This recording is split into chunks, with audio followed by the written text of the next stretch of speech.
अस्सलाम वालेकुम students, PGC project के यूट्यूब चैनल में खुशामदीद। आज हम आपको सिखाएंगे कि आप किस तरह से पैटर्न प्रोग्राम्स बना सकते हैं और उसमें आप क्या चीज़ यूज़ करते हैं। तो हमने अपनी पिछली वीडियोस में 2 पैटर्न प्रोग्राम बनाए हैं जिसमें हमने 2 मुख्तलिफ टाइप के पैटर्न्स बनाए हैं। तो आज हम पैटर्न नंबर 3 को फॉलो करेंगे और उसमें हम नेस्टेड फॉर लूप के बारे में बात करेंगे। तो इसका थोड़ा बेसिक इंट्रोडक्शन देखते चलते हैं।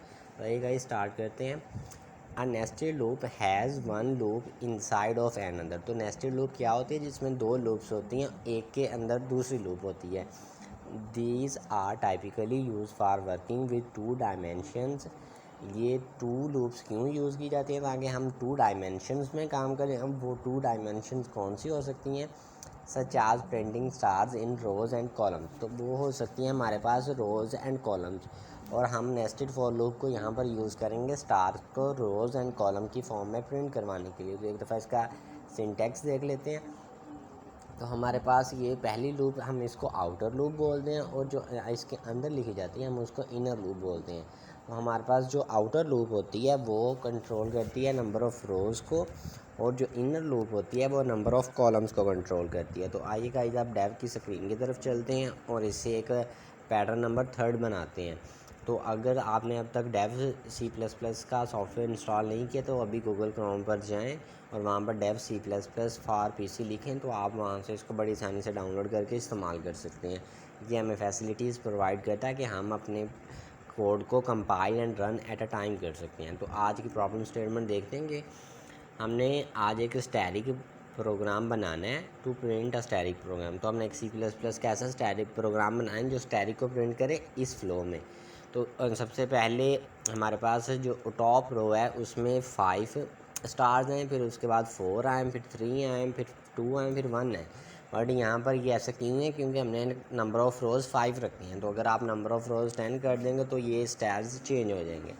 तो अब हम स्टार्ट करते हैं। सबसे पहले हैश इंक्लूड का कीवर्ड यूज़ करेंगे ताकि आईओस्ट्रीम की लाइब्रेरी को इंक्लूड किया जा सके। आईओस्ट्रीम की लाइब्रेरी हमें हेल्प करती है कि हम सीन और सी आउट करवा सकें। उसके बाद यूजिंग नेम स्पेस एसटीडी, और उसके बाद मेन फंक्शन यहाँ से स्टार्ट कर देंगे।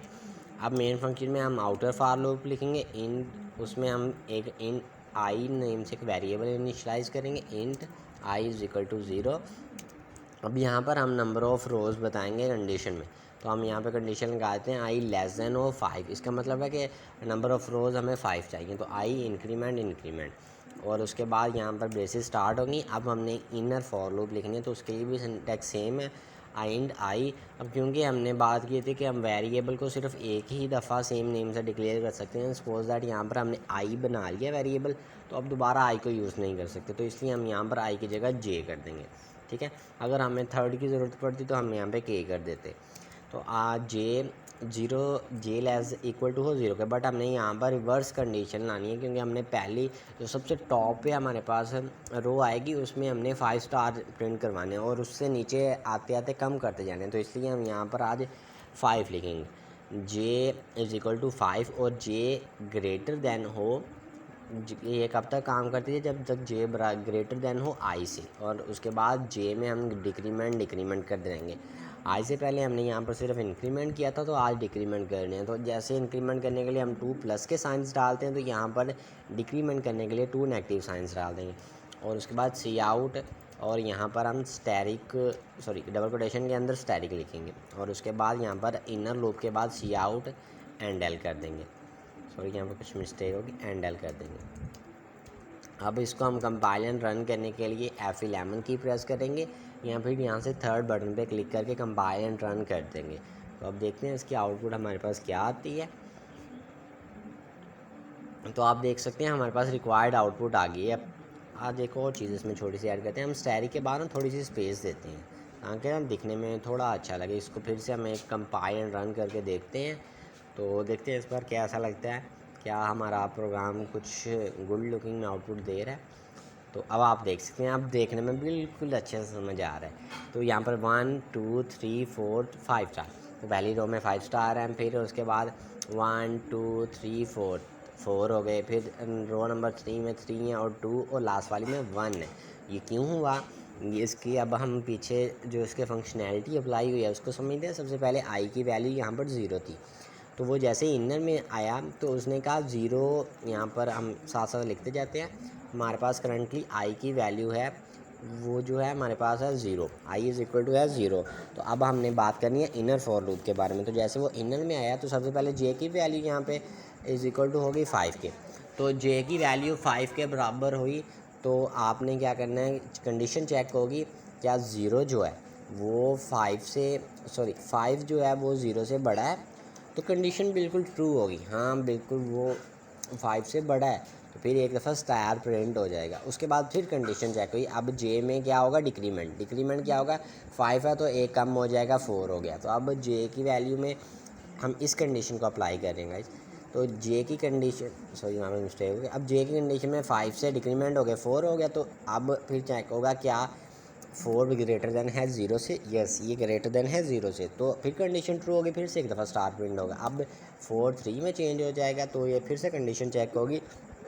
तो अब भी जो 3 है वो ज़ीरो से बड़ा है, कंडीशन फिर से ट्रू हुई और यहाँ पर स्टार प्रिंट हो जाएगा। अब 3 से वैल्यू क्या होगी हमारे पास 2, तो 2 ग्रेटर देन ज़ीरो, क्या ये 2 ज़ीरो से बड़ा है, तो बिल्कुल कंडीशन ट्रू है। फिर से एक दफ़ा फॉर इनर लूप में आएगा और उसमें सी आउट कर देगा स्टैटिक को। अब फिर से एक दफ़ा डिक्रीमेंट करेगा और उसके बाद अब यहाँ पर 2 से 1 की वैल्यू होगी है जे की। जे क्या ज़ीरो से बड़ा है, यस कंडीशन ट्रू है। तो अब फिर से एक दफ़ा स्टार प्रिंट हो जाएगा। अब जे की वैल्यू डिक्रीज़ होके ज़ीरो हो गई है। अब ज़ीरो क्या ज़ीरो से बड़ा है, नहीं, कंडीशन यहाँ पे हो गई फॉल्स। तो इसका मतलब ये कंडीशन ट्रू नहीं है, तो इसको हम ख़त्म कर देते हैं एक दफ़ा।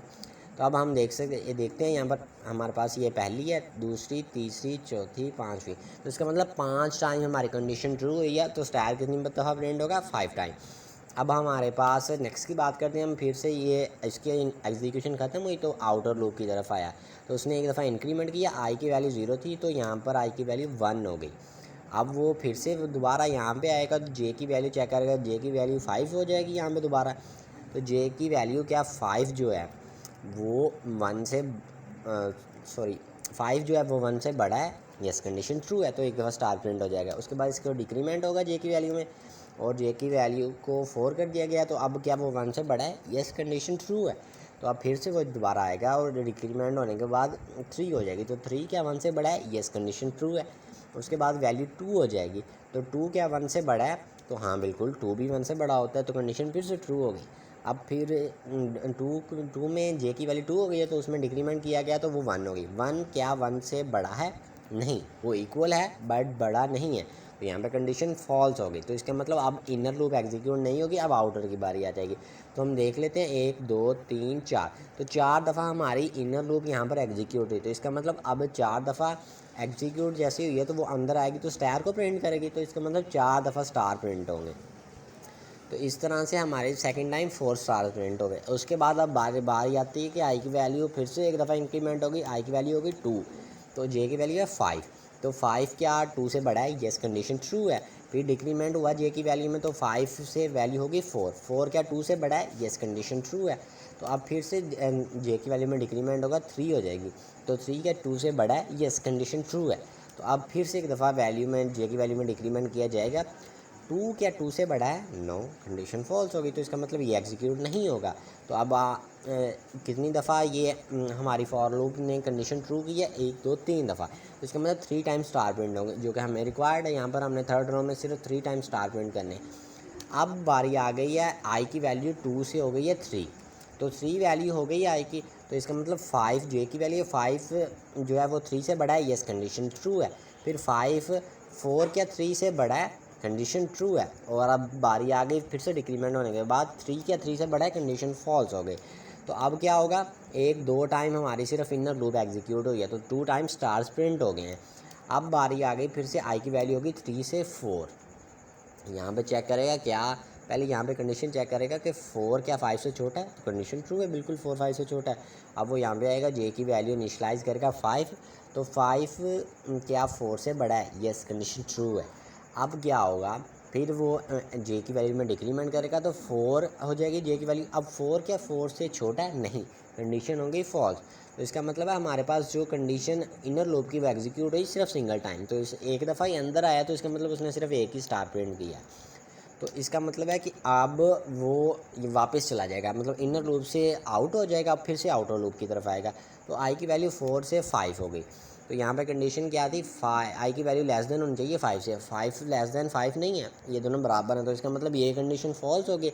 अब क्या होगा कि वो आउटर लूप से भी बाहर निकल जाएगा, और जैसे वो आउटर लूप से बाहर निकला तो आगे कुछ स्टेटमेंट थी ही नहीं, तो इसका मतलब वो प्रोग्राम टर्मिनेट कर देगा। तो इस तरह से हमने देखा कि आज फॉर लूप कैसे काम करती है, और उसमें इनर फॉर लूप कैसे अपना किरदार अदा करते हुए हमारा पैटर्न नंबर 3 बनाती है, जिसमें हमने लाइन नंबर 1 में 5 स्टार्स दिए, लाइन नंबर 2 में 4, लाइन नंबर 3 में 3 स्टार, लाइन नंबर 2 में 2 और लाइन नंबर 1 में हमने 1 स्टार दिया। तो इस तरह से हम लोग एक रिवर्स पैटर्न बना सकते हैं, जो कि हम बड़ी आसानी से नेस्टेड फॉर लूप के इस्तेमाल से बना सकते हैं। तो हमने अपने इस कोड को अपनी स्लाइड में भी ऐड कर लिया हुआ है, ताकि हमें फ़र्दर कभी ज़रूरत पड़े तो हम यहीं से डालें। तो गाइज़, अगर आप हमसे किसी भी किस्म के कोई भी क्वेश्चन करना चाहते हैं या हमसे कोई भी पेड प्रोजेक्ट बनवाना चाहते हैं, तो हमसे ज़रिए कमेंट या हमारे ईमेल के थ्रू रब्ता कर सकते हैं। अगर आपको हमारे आज वाले लेक्चर में कुछ भी समझ नहीं आया तो आप हमें इस वीडियो में कमेंट करें, ताकि हम आपको वो अच्छे से बता सकें। और फिर भी अगर मतलब कोई ऐसी चीज़ है जो हमने अब तक वीडियोस में नहीं बताई हुई, बट आपके माइंड में है कि ये चीज़ यहाँ पे आएगी और आपको समझ नहीं आ रही, तो आप हमें कमेंट्स में बताएं, तो हम उसके लिए एक अलहदा से वीडियोस बना देंगे। तो हमारे यूट्यूब चैनल को लाइक, सब्सक्राइब एंड शेयर करना ना भूलिएगा। Thank you very much guys, अल्लाह हाफ़िज़।